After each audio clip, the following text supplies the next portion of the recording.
இந்த வீடியோவில் நாம் எல்லாருக்கும் தெரியும் காலேஜ் ஆஃப் எஜுகேஷனுக்கான இன்டர்வியூ லிஸ்ட் வந்து வெளியாகிருக்கு. ஸோ அது சம்மந்தமான பேசிக்கான இன்ஃபர்மேஷன், அது நிறைய பேருக்கு நிறைய குழப்பங்கள் இருக்கு.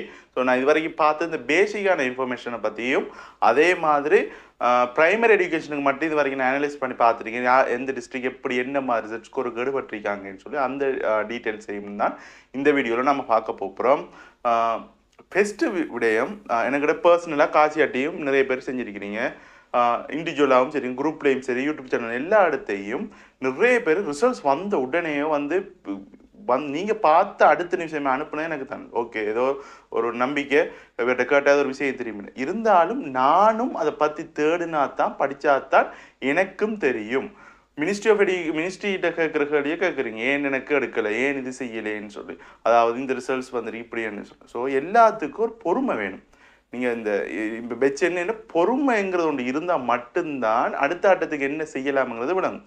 ஃபஸ்ட்டு பொறுமையாயிருங்க. அடுத்த போக போக இதில் நீங்கள் மட்டும் கிடையாது, கிட்டத்தட்ட 60,000 அப்ளிகேஷனுண்டா வந்திருக்கிறது என்ன, வெறும் 5,000 இன்டர்வியூ தான். ஸோ மிச்சம் இருக்கிற அந்த 55,000 பேரும் ஏதோ ஒரு வகையில் இந்த எஜுகேஷன் சம்மந்தமாக ப்ரெஷர் பண்ணிட்டு தான் இருப்பாங்க. அப்போ என்ன நடக்குமெண்டா அதில் அவுட்புட் ஒன்று வரும். நிறைய எஜுகேஷன் இருக்கிறவங்க பேசுவாங்க, நிறைய என்ன நடந்துருக்கு என்ன விஷயம் வரும். உடனடியாக வரும்னு கேட்டால் உடனடியாக வராது, கொஞ்சம் டைம் எடுக்கும். ஃபஸ்ட்டு அந்த விஷயத்துக்கு ஸோ சேனலுக்கு போகிறதுக்கு முதல் சேனல் சப்ஸ்கிரைப் பண்ணுறவங்க சப்ஸ்கிரைப் பண்ணிக்கோங்க. ஸோ இந்த வீடியோ பார்த்துருக்கவங்க எல்லாருக்கும் ரொம்ப நன்றி. ஸோ இந்த வீடியோவை வேறு யாருக்கு தேவைப்பட ஷேர் பண்ணி விடுங்க. நிறைய பேர் எனக்கு பர்சனலாக மெசேஜ் பண்ணிங்க, நிறைய பேர் மெசேஜ் பார்க்கல, இல்லாட்டி ரிப்ளை கூட பண்ண மாதிரி பண்ணாங்க. ஏன்னா நான் அதை பற்றி நான் பார்த்தது இப்போ தான் சொல்கிறேன். நீங்கள் உங்களோட ரிசல்ட்ஸை மட்டும் பார்த்தீங்க, நான் அப்படி பார்க்கல. நான் எல்லா ரிசல்ட்ஸும் எல்லா இதையும் நான் பார்க்கணும், அப்போ தான் நான் எனக்கு பொதுவாக சொல்ல முடியும். ஸோ வீடியோக்குள்ளே போகிறதுக்கு முதல் ஏற்கனவே சொல்லிட்டேன். ஸோ இந்த வீடியோ பார்த்துருக்கவங்க எல்லாருக்கும் ரொம்ப நன்றி. நான் ஜம்ஷித் ஹசன்.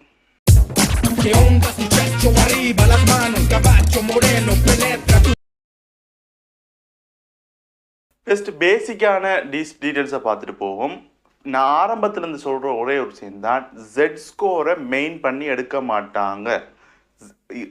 காலேஜ் ஆஃப் எஜுகேஷனை பொறுத்த வரைக்கும் உங்களோட ரிசல்ட்ஸ் தான் முக்கியம். ஸோ போட்டி கூடும் பொழுது மட்டும்தான் ஜெட் ஸ்கோர் பார்ப்பாங்க. முதல்ல அதை நான் வச்சுக்கொள்ளுங்க.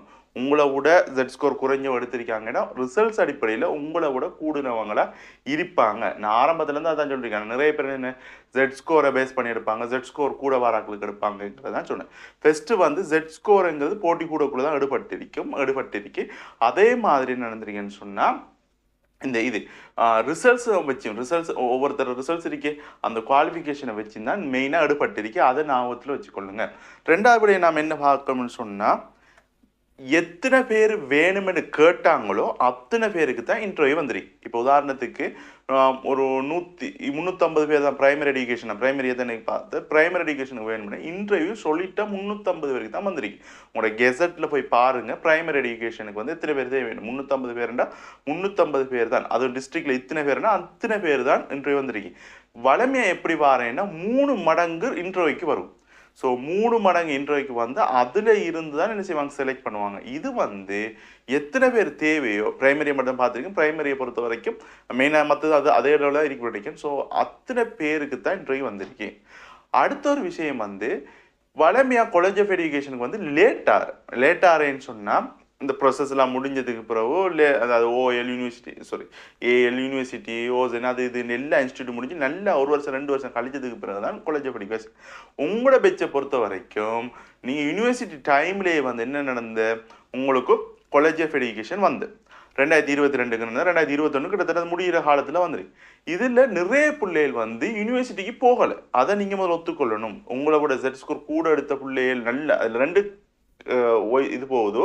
ஒன்று நல்ல ஜெட் ஸ்கோர் எடுத்த பிள்ளைகள், அடுத்து லோவா எடுத்த பிள்ளைகளுக்கு ரிசல்ட்ஸ் அடிப்படையில் வந்திருக்கு. நல்ல ஜெட் ஸ்கோர் எடுத்த உள்ளுக்கு வராங்களா அவன் அந்த பிள்ளை என்ன செஞ்சு அந்த மாணவன் யூனிவர்சிட்டிக்கு போகலை. ஸோ யூனிவர்சிட்டிக்கு போகாமல் நம்ம காலேஜ் ஆஃப் எஜுகேஷனுக்கு இந்த நாட்டில் யூனிவர்சிட்டிக்கு போய் நம்ம படித்து வேலை எடுக்கிறங்கிற மைண்ட் செட்டில் எப்படியாவது நம்ம கவர்மெண்ட் தந்தால் போதுமென்ற அந்த மைண்ட் செட் இருக்கிறதால அவங்க என்ன செய்கிறாங்க, காலேஜ் ஆஃப் எஜுகேஷனுக்கு வந்தால் வேலை எடுப்போம்ங்கிறதுக்கு நிறைய இப்போ 2 பையனுக்கு மேலே எடுத்தவங்களும் என்ன செய்கிறாங்க, காலேஜ் ஆஃப் எஜுகேஷனுக்கு அப்ளிகேஷன் போட்டிருக்காங்க. அதான் டொப்பு ஸ்கோர் ஜெட் ஸ்கோர் பிள்ளைகளும் இருக்கிறதுக்கு காரணம். அடுத்தது என்னென்னா, நான் ஒரு கேள்வி கேட்டிருந்தேன், யாராவது யூனிவர்சிட்டிக்கு அப்ளிகேஷன் போட்டு ரிஜிஸ்ட்ரேஷன் பண்ணினவங்க இதில் லிஸ்ட்டு வந்திருக்கான்னு கேட்டிருந்தேன் ஒரு கேள்வி. கிட்டத்தட்ட எனக்கு இது வரைக்கும் இப்போ இன்றைக்கு மட்டுமே ஒரு 10 பேருக்கு மேலே என் ஃப்ரெண்ட் எடுத்திருக்காங்க, என்ன எடுத்திருக்காங்க, இவ்வளோ பிள்ளை ரிஜிஸ்ட்ரேஷன் பண்ணியிருக்காங்கன்னு சொல்லி வந்திருக்கு. ஸோ அப்போ அந்த லிஸ்ட்டுக்குள்ள யூனிவர்சிட்டி ரிஜிஸ்ட்ரேஷன் பண்ண பிள்ளைகள் இருக்கு. ஸோ அப்போ அவங்க அப்ளிகேஷனை ஷார்ட் லிஸ்ட் பண்ணது வந்து மெனுவலாக எனக்கு நான் இது பார்க்கக்குள்ள மெனுவலாக பார்த்துருப்பாங்கிறதுக்கான ஆன்லைன் சிஸ்டம். ஏன்னா எல்லாம் ஆன்லைன் சிஸ்டம் தானே. ஸோ ஏதாவது சாஃப்ட்வேரோ அந்த இதை பயன்படுத்தி செஞ்சிருக்கணும்னா ஷார்ட் லிஸ்ட் பண்ணிக்கணும். அதாவது பேசிக் குவாலிஃபிகேஷன் கேட்டிருக்காங்க தானே. ஸோ அந்த பேசிக் குவாலிஃபிகேஷனை வச்சு செஞ்சிருக்கணும், அவங்க ஷார்ட் லிஸ்ட் பண்ணியிருக்கணும். அப்படி தான் எனக்கு விளங்குது. மெனுவில் பார்த்துருந்தா இந்த யூனிவர்சிட்டிக்கு ரிஜிஸ்ட்ரேஷன் பண்ணால் யூஜிசியில் செஞ்சிருக்கும். இவங்க என்ஐசி நம்பரை டைப் பண்ணக்குள்ளேயோ யூனிவர்சிட்டி ரிஜிஸ்ட்ரேஷன் சொல்கிறது வந்து நான் என்னது சொல்கிறேன்டா, செலெக்ஷன் லெட்டர் வந்து அந்த லெட்டரை வச்சு அவங்க 50 ரூபா காசு கட்டிட்டாங்கன்னா என்ன அர்த்தம், அவங்க யூனிவர்சிட்டிக்கு எனக்கு தாங்க என்ன அர்த்தம். ஸோ அந்த இடத்துக்கு ஒரு பிள்ளை போகாட்டி இன்னொருத்தருக்கு என்ன செய்யாது, அந்த வாய்ப்பு போகாது. ஸோ அதனால் வந்து என்ன செய்யணும்னா, அப்போ என்ஐசி நம்பரை கிளிக் பண்ணியிருந்தாலும் யூஜிசியில் செஞ்சிருக்கும், இந்த பிள்ளைகளுக்கு கிடைச்சிருக்கான்னு விளங்கிருக்கும். ஸோ எனக்கே ஒரு 10 பேர் வந்திருக்கலாம் தமிழ் மீடியத்துக்குள்ள கொஞ்சம் பேருக்கு, அப்போ சிங்கள மீடியத்தில் எத்தனை பிள்ளைகள் இருந்திருக்கலாம். ஸோ அந்த ஒரு விஷயம். சில பிள்ளைகள் இன்னொன்று வந்து காலேஜ் ஆஃப் யூனிவர்சிட்டி ரிஜிஸ்ட்ரேஷன்லேயே ஒன்று இருக்கு. காலேஜ் ஆஃப் எஜுகேஷனை கெசட் வாரத்துக்கு முன்னே அந்த பிள்ளை ரிஜிஸ்ட்ரேஷனை கேன்சல் பண்ணியிருந்தா அப்ளிகேஷன் போடலாம். ஸோ அது பிரச்சனை இல்லை. கெசட் வந்ததுக்கு பிறகு அப்ளிகேஷன் ரிஜிஸ்ட்ரேஷன் இந்த 2022 பேஜ் 21 பேஜ் இருந்தால் அவங்களுக்கு வந்து என்ன செய்யும், இன்டர்வியூக்கு வந்தாலும் மேக்ஸிமம் இப்போ எந்த கான்செப்ட் என்னன்னு சொன்னால், இப்போ இன்டர்வியூக்கு எடுத்ததுக்கு பிறகு ஷார்ட் லிஸ்ட் பண்ணி எடுத்துட்டாங்கன்னு இன்டர்வியூக்கு எடுத்ததுக்கு பிறகு அதுக்கு பிறகு செக் பண்ணாங்க. ஏன்னா லாஸ்ட் இயர் வந்து யூனிவர்சிட்டி ரிஜிஸ்டர் பண்ணலாம் கேன்சல் பண்ணியிருந்தாங்க. ஸோ அவங்க என்ன செய்வாங்க, அப்படி செலக்ட் பார்த்து இன்டர்வியூவில் வந்து தட்டுவாங்க. ஏன்னா லீவிங் சர்டிஃபிகேட் சம்டைம் இருக்காது. அடுத்தது அவங்களோட பேசிக் அந்த அதுக்கப்புறம் என்ஐசியை வந்து செக் பண்ணக்குள்ள யூனிவர்சிட்டியில் கனெக்ட் பண்ணுவாங்க தானே. செக் பண்ணக்குள்ள என்ன நடக்கும்னு சொன்னால் அவங்களுக்கு கேன்சல் ஆகிறதுக்கு வாய்ப்புகள் இருக்கு. அப்படி ஆகிற பட்சத்தில் மட்டும் தான் எடுத்திருக்கு. ஸோ இதுக்கு பிறகு வெயிட்டிங் லிஸ்ட்டில் என்ன செய்யலாம்னா நிறைய பேருக்கு கிடைக்க சான்சஸ் இருக்கு. இப்போ 10 பேருண்டா இன்னும் கொஞ்சம் நேரம் பார்த்துட்டு இருந்தேன்டா இன்னும் வரும் 15 20 நிறைய பிள்ளைகள் வரும். ஸோ அதை ஞாபகத்தில் வச்சுக்கொள்ளுங்க. வெயிட்டிங் லிஸ்ட்டும் வரலாம், ரிஜிஸ்ட்ரேஷன் பண்ணவங்க கேன்சல். அப்படி கேன்சல் ஆகலை காலேஜுக்கு தான் போகிறான்னு சொல்லிக் கொடுங்க. ஏன்னு சொன்னால் ஒரு யூனிவர்சிட்டியில் ரிஜிஸ்ட்ரேஷன் பண்ணிவிட்டு அதை கேன்சல் பண்ணாமல் காலேஜுக்கு மாறேன்னு சொன்னால் அது கவர்மெண்ட் அதை கண்டுபிடிக்கலை, அந்த இன்ஸ்டியூட் வந்து அதை பார்க்கலை, அதை பற்றி அவங்களும் இது செய்யலைன்ற நாம தான் சொல்லணும். என்னடா அவள் பார்த்துருக்கணும் நாம தான் சொல்லி. ஏன்னா அதே மாதிரி இன்டர்வியூவில் தட்டுப்படுவாங்க. இன்னொரு முக்கியமான விடயம், இன்டர்வியூக்கு வந்த லிஸ்ட்டு வந்து உங்களை செலெக்ஷன் பண்ணிட்டோம், உங்களை காலேஜுக்கு எடுத்துட்டோம்ங்கிறது கிடையாது. உங்களோட நேர்முக தேர்வுக்கு தான் வர சொல்லியிருக்காங்க, அதில் தான் செலக்ட் பண்ணுவாங்க. நான் வச்சுக்கொள்ளுங்க. ஆனால் வளமையாக 3 மடங்கு எடுத்து அதிலிருந்து 1 மடங்கு பிள்ளைகளை எடுக்கிறேன். இப்போ மட்டுக்கு எத்தனை பேர் தேவையோ அத்தனை பேரே எடுத்துருக்கு. அப்போ இதை செஞ்சு போனால் அதுக்கு வர வெயிட்டிங் லிஸ்ட்டில் தான். இப்போ யூனிவர்சிட்டி சிஸ்டம் மாதிரி வெயிட்டிங் லிஸ்ட்டில் இந்த வருஷத்தோட இந்த பிரச்சனை முடியுது. வரைக்கும் வந்த தகவல் படி என்னன்னு சொன்னால் இனி யூஜிசி கீழே அந்த என்சிஓ வருது. ஸோ அதனால் வருது போல். ஸோ அதனால் என்ன செய்கிறாங்கன்னா இனி டிகிரி ஹோல்டர் ஆக்கி அப்படி தானே என்ன அதுக்கு என்ன பல்கலைக்கழகமாக செய்ய போகிறாங்க தானே. ஸோ அதனால் வந்து என்ன செய்ய மாட்டேன், இனி யூஜிசிக்கிலே வந்தால் யூனிவர்சிட்டிக்கு போட இதுக்கு போடையலாம் கடைசி மாட்டுப்பட்ட பெச்சுன்னு சொன்னால் நீங்கள் தான். அது மட்டும் இல்லாமல் 2022 யூனிவர்சிட்டி கோல் பண்ண உடனே உங்களுக்கு இது வந்தது தான் பெரிய சிக்கல். என்ன நிறைய நல்ல ஜெட் ஸ்கோர் பிள்ளைகளுக்கும் காலேஜுக்கு அப்ளிகேஷனுக்கு போட்டது இருக்கு. ஸோ அப்படின்னு சொன்னால் அதுலேருந்து தட்டுப்படுறதுக்கு வாய்ப்புகள் இருக்கு. இன்னொன்று வந்து மைனஸ்லேயும் கிடைச்சிருக்கும்னா அதில் இருக்கிற குவாலிஃபிகேஷன் இருக்கும். வெறும் ஏல் குவாலிஃபிகேஷனை மட்டும் பார்த்துருக்க மாட்டாங்க, ஓஎல் குவாலிஃபிகேஷன் பார்த்துருப்பாங்க. பேசிக் என்று போட்டதுலேயே டொப்பாக எடுத்த பிள்ளைகளுக்கும் பார்த்துருப்பாங்க.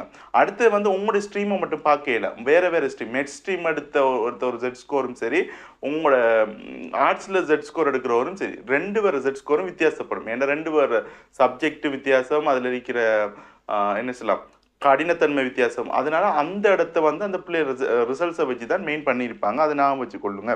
அடுத்த முக்கியமான விடயம் வந்து ஒரே நேம் வந்து 2-3 லிஸ்ட்டில் வந்திருக்கும். அதாவது என்ன சொல்லலாமண்டா, இப்போ ஒரு மாணவன் வந்து பிரைமரிக்கு எடுபட்டிருப்பாரு, அங்கே தமிழுக்கு எடுபட்டிருக்காருண்டா. இது வந்து என்ன இது மெனுவில் பார்த்துருந்தா இதுக்கு சாத்தியம் குறையும். ஆன்லைனில் செய்யக்கூடிய குவாலிஃபிகேஷன் ஓவர் குவாலிஃபிகேஷன் இருந்திருந்தால் அவர் அந்த கோர்சஸுக்கு தகுதியாக இருந்திருப்பார். ஏன்னா ஒருத்தருக்கு 3 வாய்ப்பே அந்த கோர்சஸுக்கு அவர் தகுதியாக இருந்திருப்பார். இது ரேராக தான் நடந்திருக்கும். மற்ற ஒரு கோர்சஸுக்கும் தகுதியாக இருந்திருப்பார்.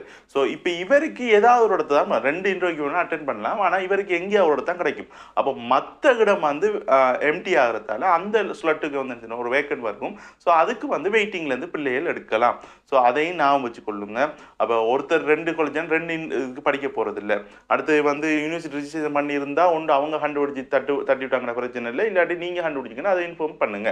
அடுத்தது முக்கியமானது வந்து ரிசல்ட்ஸை பேஸ் பண்ணி தான் எடுத்திருக்கு. ஜெட் ஸ்கோர் சில கோர்ஸஸுக்கு டாப்பில் நல்ல ஜெட் ஸ்கோர் வச்ச பிள்ளைகள் போகிறதுக்கு காரணம் என்னன்னு சொன்னால் அந்த பிள்ளை யூனிவர்சிட்டிக்கு போகாமையோ வேறு எதுக்கு போகாமல் இருக்கு. Z ஸ்கோரும் அதே மாதிரி ரிசல்ட்ஸும் நல்லா இருந்திருக்கும். ஸோ அதனால அது கிடைக்குது. ஸோ மெயினான விஷயங்கள் இதுதான். வேற சொல்லப்போனால் இன்டர்வியூவில் அடுத்தது அவ்வளோதான். மெயினாக நான் சொல்ல வேண்டியது இவ்வளோதான். பொறுமையாக இருங்க. முதல்ல என்னன்னு பார்ப்போம். அடுத்தது வந்து உங்களுக்கு திருப்தி இல்லை, என்னை விட குறைய ரிசல்ட்ஸ் எடுத்தவங்க இருக்காங்க, என்னோட நல்ல குறைய ரிசல்ட்ஸ் எடுத்தவங்களுக்கு கிடைச்சிருக்கு, என்னோட பாடம் இந்த சப்ஜெக்டில் ரிசல்ட்ஸ் எடுத்தவங்களுக்கு Z ஸ்கோர் ரிசல்ட்ஸ் எடுத்தவங்களுக்கு குறைய எடுத்துருந்தாங்கன்னா திருப்தி இல்லாட்டி நீங்கள் மினிஸ்ட்ரி ஆஃப் எஜுகேஷனை கண்டக்ட் பண்ணுங்கள். ஸோ கண்டக்ட் பண்ணால் அவங்க கதைக்காங்க. ஸோ அவங்கள்ட்ட வந்து சொல்லுங்கள், இப்படி எனக்கு எடுத்திருக்கேன், ஏன்னா ஓப்பனத்தனை வந்திருக்கீங்க நீங்கள் சொல்லுங்கள். சில பேர் கதைச்சா தான் கிடைக்கும் உங்களுக்கு. அப்போ ஓப்பனாக வந்திருக்கிறதால நீங்கள் என்ன சொல்லுங்கள், இப்படி ரிசல்ட்ஸ் இந்த பிள்ளைக்கு வந்திருக்கு, இப்படி இதுன்னு சொல்லுங்கள். சம்டைம் அதுக்குரிய முடிவுகள் வரும். இப்படி நீங்கள் மட்டும் காய்க்க பாருங்கள். நிறைய பேர் கதைக்குள்ளே என்ன நடக்கும்னு சொன்னால் இதுக்கான ஏதாவது சொல்யூஷன் இல்லாட்டி அதில் எப்படி செலக்ட் பண்ணாங்க, எப்படி செலக்ட் பண்ணாங்கிறது எனக்கு தெரியாது. எப்படி செலக்ட் பண்ணான்னு எந்த ஐடியா என்ன மெனுவில் பார்த்துருக்கு வாய்ப்பு கிடையாது. ஏன்னா மெனுவில் பார்த்து இருந்தால் அந்த என்ஐசி நம்பரை போட்டிருக்கலாம். ஸோ என்ஐசி நம்பர் போடலை, அப்ளிகேஷன் நம்பர் மட்டும் தான் போடப்பட்டு வந்திருக்கு. அப்படின்னா ரிஜிஸ்ட்ரேஷன் பண்ண பிள்ளைகள் வந்து என்ன செஞ்சிருக்கும், அதில் வந்து இருக்காது. மேக்ஸிமம் யூனிவர்சிட்டி ரிஜிஸ்ட்ரேஷன் பண்ண பிள்ளைகள் மெயினாக வந்திருக்காது. ஸோ அப்படி வந்தால் இவங்க வந்து அப்ளிகேஷன் போட்டதுக்குள்ளே நல்ல ரிசல்ட்ஸ் இருக்கிறவங்க, அவங்களுக்கு தேவையான குவாலிஃபிகேஷன் இருக்கிறவங்கள எடுத்திருக்காங்க. ஸோ டிஸ்ட்ரிக்ட் வைஸ் இத்தனை பேர் தேவையோ அத்தனை பேர் எடுத்திருக்காங்க. இன்னொரு விளக்கம் இதில் பிரச்சனை என்னன்னா, நேஷனல் வைஸாக எடுக்க போனது, தேசிய மட்டத்தில் எடுக்க போனதும் பிரச்சனை. இப்போ உதாரணத்துக்கு டிஸ்ட்ரிக்ட்னா, இப்போ ஒரு டிஸ்ட்ரிக்டில் இப்போ உதாரணத்துக்கு சொல்கிறேன், நுவரெலியாலேருந்து ஒரு 10 பேர் எடுக்கிறேன்னு சொன்னால், நுவரெலியாவிலேருந்து டிஸ்ட்ரிக்டில் 3 பேர் எடுத்தீங்கன்னு சொன்னால், நேஷனலில் குவாலிஃபிகேஷன் நல்லா இருக்கிற பிள்ளைகள் இருந்துச்சுன்னா 27 பேருக்கு எடுத்திருக்காங்க. ஸோ அப்போ ஒரு நேஷனல் எடுக்க போனது தெரிஞ்சுட்டா நுவரெலியாவுக்கு 27 ஸ்லட் வந்து பெய்த்து. இதே டிஸ்ட்ரிக்ட் வைஸ் மட்டுமே பார்த்துட்டு என்ன தெரியும், அந்த 27ங்கிறது நுவரெலியாவுக்கு மட்டும் போயிருக்காது, எல்லா இடத்துக்குமே பிரிஞ்சு போயிருக்கும். ஸோ அது பேசிக்கானது. ஸோ இவ்வளோ தான் இது. இதோட நான் வீடியோ முடிக்க உண்மையாகவே நான் 2 வீடியோ போகிறதா நல்ல. அடுத்த வீடியோவில் வந்து ப்ரைமரி எஜுகேஷன் அனலைஸை பார்ப்போம். ஸோ ஏதாவது டவுட் இருந்தால் கேளுங்க, அடுத்த கீழே கேளுங்க. மேக்ஸிமம் நான் பார்த்துட்டு ரிப்ளை பண்ண மாட்டேன். ஏன்னா அது டீட்டெயில்ஸ் நான் கேட்டுட்டு அது சம்பந்தமாக தான் நான் போட பார்ப்பேன். என்ன ஒரே விஷயத்தான் நிறைய பேர் 100க்கு பேர் ஒரே விஷயம், என் Z ஸ்கோர் இருக்குது, ரிசல்ட்ஸ் இருக்குது, ஆனால் என்னோட குறை இருக்கிறோடு பட்டிருக்கேன், நான் ஈடுபடலை. ஸோ பொறுமையாக இருங்க, அதுக்குரிய ஆன்சர்ஸ் வரும். ஸோ நான் அடுத்த வீடியோவில் சந்திக்கிறேன்.